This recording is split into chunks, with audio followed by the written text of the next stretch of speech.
podcast going first, and we'll start with Paul Gilmore, Sky Sports News. Thanks, Adrian. Hi, Frank. Hi, Paul. Frank, have you any injury or availability updates, in particular around Arisa Balaga and Thiago Silva, or any fresh injury concerns? No, well, Thiago's fit.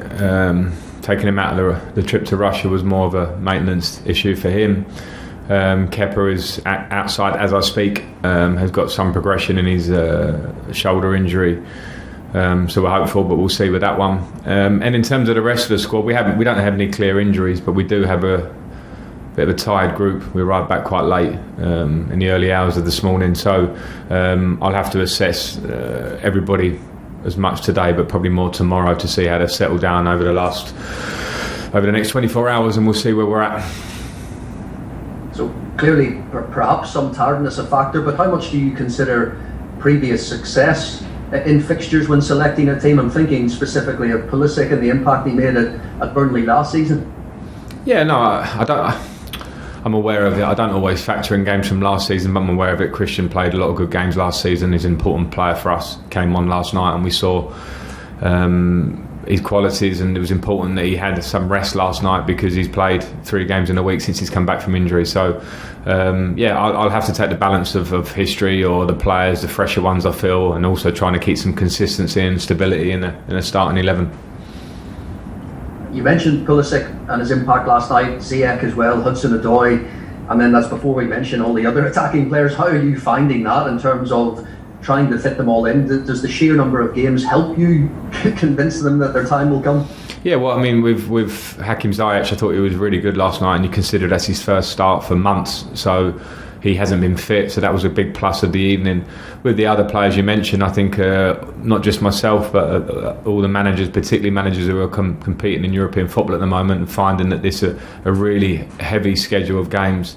So we do need options, and in attacking areas we have options. We're also searching for relationships because some of the newer players are learning about each other and how we want to play. So I've got no problem with the options at the minute, and the players have to understand that when you play every 3 days consistently up until Christmas and beyond, then there will be some rotations at times, and we need everybody. And you mentioned last night, Frank, the discussions you will have over penalties. Now, obviously Jorginho's record is very good. In Timo Werner, you have a striker there who would benefit maybe from scoring goals. When it comes to those discussions, how do you approach those discussions? Well, I've left them today because they slept for about 4 hours, so it may be not the best day. I've got no problem with either in terms of the penalty takers, and not just Timo and Jorginho. We have other possibilities at the club, so it will be something I will broach before Burnley, because what's important, as we've seen in history, is that we're very clear going into the game who is a designated penalty takers. But my confidence is in both of them, so I'll have a nice little open chat with the pair of them and others if needs be. Okay, thank you, Paul. We're going to move on now to Talk Sport and James Simunga. Frank, you mentioned there that Thiago Silva was left out for maintenance issues this week. Is that more of an age thing or his physical condition? And I wonder, do you see that being an issue, dropping him in and out of the side from a consistency point of view of that back line? No, I just think with Thiago personally, then it makes sense. You know, I know I was the player towards the end of my career, not to say towards the end. I think he has ambitions to keep playing for a good couple of years, and rightly so, the way he looks and the condition he's in. Just trying to make sure that we get the best out of him over the course of the season. And I think in this schedule where we have game after game after game, a game that involved a lot of travelling that we've just been through in the last couple of days, it just made pure sense. And I spoke with Thiago. If he had to play that game, of course he could have played it, but we have to put it in the context of what we've got ahead of us. So in the end, it ended up a nice exercise in the fact that we got a result. Antonio Rudiger came into the team and played really well last night. So that's the competition we need as well. We can't just rely on a starting at 11. We need everybody. And Thiago I'll manage slightly differently because of the circumstance. In terms of, you look at the opposition manager this weekend, Sean Dyche, he just celebrated his 8th year anniversary at Burnley. The way you're going about your job on a day-to-day basis here at Chelsea, are you planning to be here for an extended period of time? Maybe not 8 years, but planning to be here long term at least? I'm planning for the weekend. I'm planning for the next month. I'm planning to see how well we can do this season. No manager, I think, will probably commit to the answer that you want me to say there, that I'm going to plan any further than this season. So I think it's a great achievement by Sean and what he's done at Burnley, and an absolutely fantastic achievement, actually, when you think about the balance of the Premier League and the spend and the outgoings and what results he's produced there year after year. I've got absolutely a huge amount of respect for him, and they're always a difficult game. We had 2 good results against Burnley last year, but I've got no doubts, and I've watched them, particularly their last game against Tottenham, and how difficult they made it for Tottenham. It's going to be a very tough match. Vicky Sparks, PLP. Hi Frank, good to see you. Hi Vicky. Obviously, Frank, the longer you are at a club, the more you can influence it. You've been in charge here for just under 16 months now. But are you where you expected to be personally in terms of moulding the team and the style of play to your own philosophy at this stage? Well, it's always a difficult question, because when I came in, the not so the problems, the circumstances were very particular. We had a transfer ban. We had a lot of players coming back from loan, who were quite a lot of younger players. So you have to take each situation at face value and try and deal with it. I thought last year everybody at the club dealt with it very well, because it was a successful season to finish in the top 4. We gained Champions League football, and now we find ourselves in a different position with different players, and then now the onus is on us to work as hard as we can to find a balance and move forward, which is why we brought in players. That's the whole point of that recruitment. So I think we're working in a really positive direction. I keep talking about the need for patience and hard work at this period, because I understood early in this season that there will be some difficulties in trying to compete in this Premier League, which is unforgiving, with new players, and some of them have never played in this league before. But the signs I see game after game and week after week are a lot of positives, plus things we need to work on. So can't commit to any timelines or where I expect it to be, but at the minute I've got real aspirations that we can keep improving, and as a group keep growing. And just on Burnley as well, you mentioned it there, but obviously it's been a tough start for them in the Premier League this season, but really played well against Tottenham on Monday. Yeah, I would always respect a Burnley team managed by Sean Dyche with the qualities that they have. I watched the game against Tottenham. They were very unfortunate to obviously not take anything from the game against a very good Tottenham team. And it was everything you expect from Burnley in terms of their organisation, their effort, their desire and their qualities. I think people can pigeonhole Burnley. I don't. I know they have quality players. I know they have a very effective way of playing and a very good manager, so I expect a tough match. Liam Twomey, please. Hi Frank. Hi Liam. You switched to 4-3-3 in the second half against Krasnodar, and to the attack-minded midfielders either side of Kante, and kind of seemed to open things up a little bit.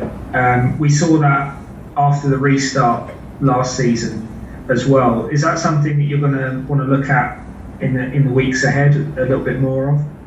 Yeah, I mean, it's something I think that served us well at times last year. Of course, at times we changed around that last year as well. It's nothing new that we play 3 at the back or 4-2-3-1. But of course, when you're bringing in new players into the club, and it's a great thing to bring players with versatility in their game, and I love that. But you're also then in the early stage of the season trying to find the balance for the whole team, the thing that brings out the best in all the players. And I keep saying that, it must sound like a broken record, and it's not an excuse, but normally you have a month or 6 weeks and probably 2 weeks in America or the Far East to hone down these things. We actually are doing them in real time, so it's maybe normal that we've had to find different solutions to different games. 3 at the back against Manchester United made us feel a lot more solid. I think the 4-3-3 against Krasnodar gave us different angles of pass and maybe an idea that we could press her up the pitch. So there are things I think that will... there were a lot of things last night that gave me a lot of answers to things that I have some of my own questions on, and there were a lot of positives to it. Nick Purewell, please.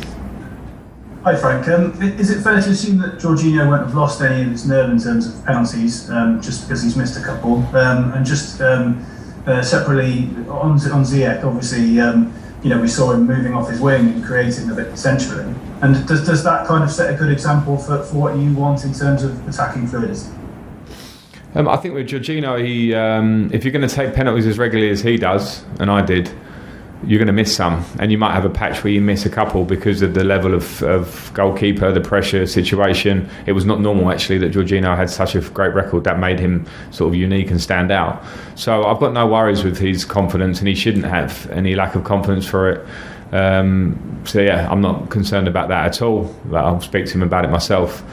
Hakim Ziyech, yeah, I mean, I think to have when we brought Hakim into the club is because I'd watched him a lot and we'd played against him the year before, and I knew his qualities that he can play as a winger that gives us real width, but also gives us the clever movements when he comes off the line and can really produce important passes, assist kind of passes or break the line passes that he takes on that maybe other players don't. So he brings us something certainly I feel different to what we have in terms of style.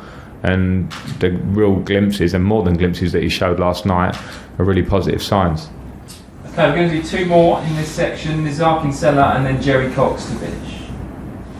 Hi Frank, well done last night. I just wanted to point towards some comments that you might have read with Jesse Marsh, Salzburg manager, saying that at first you didn't really rate Christian Pulisic, but that eventually he kind of grew into your thoughts. I wondered what you made of those and what happened really with sort of Pulisic's progression over his time under your management.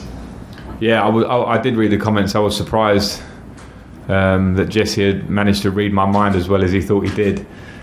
He's recounted the conversation wrong. I have to put it correct because it was a game against Salzburg where we played them. Christian scored 2 goals in pre-season.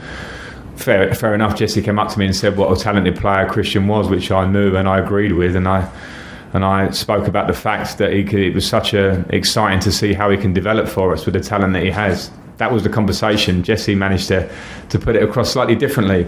Maybe there's Jesse knows the feeling of American managers and coaches that travel into Europe, and so maybe he has feelings I don't have. I get that, but one thing I did have was I played in America for 18 months, and I would never not underestimate the desire that American soccer players have, football players, to learn and improve and take on information and understand the technical side of the game. So when you have that, which Christian has, and you have incredible talent, it was never in doubt for me. My only thing is I coach in the Premier League and I played it for nearly 20 years. So I understand the rigours of it. And I suppose that probably brings me on to Christian's development last year. It would have been, it's clearly the toughest league in the world to come and play at a young age from a different league. And it's not just Christian that would have felt that in those early stages, but some of the greatest players in the Premier League history, whether they came from America or from Europe or anywhere in the world, have felt that. What Christian did was find his feet very quickly and have a breakthrough season in the Premier League where he produced more goals and assists than he's produced. So I thought his performance last year was massively impressive on his own. He will get better and better because he's a young player. And I never doubted it in the first place. And that's not me jumping on Jesse, because I think there's probably a bigger issue there with American players. I don't want to comment on that. He can feel that one himself. But as a manager, I never doubted Christian. And it's important for me to put that straight, actually, more for Christian than anything. Okay, last question, Jerry Cox. Hi, Frank. Can you hear me okay? Yes, got you, Jerry. You've got your squad fully fit now by the look of it, but we were speaking to Pep Guardiola last week and talking about the number of games, the number of injuries and how that's going to impact on teams. We've already seen Liverpool with Van Dijk injured. Is this year the teams that are most successful going to be the ones that can cope best with injuries and have the squad that can cover? I think, Jerry, I read Pep's comments and I thought he was absolutely spot on. And I think it will be a season like no other where, and none of us can control that. We can't control the injuries that come upon us at different times. They're not there. You cannot always read them, whether they're impact injuries like Van Dijk, Liverpool recently, which took big news, or muscle injuries, which we're seeing more than ever of at this stage of the season. I think the ball was firmly dropped when clubs turned away, or the Premier League turned away from having 5 subs. We're clearly in the most unprecedented times in terms of the situation in football, which is carrying on. It's not going anywhere in the short term. The demands on players are huge, every club, and I thought that was the thing that I completely agree with Pep. I'm not just talking about my squad, I'm talking about every football player that's been asked to play day after day and put themselves at injury risk, and it's changed the landscape. So we'll try and manage it as well as we can. We're fortunate in a way that we have a big squad here, but at the same time we want to do the best. The pressures are on, the players want to get the right results, we do. So it could certainly have a big effect this year, more than any other year. Okay, that's the end of the broadcast, so we'll turn the cameras off there, please, virtually. We're now going to move on to the dailies.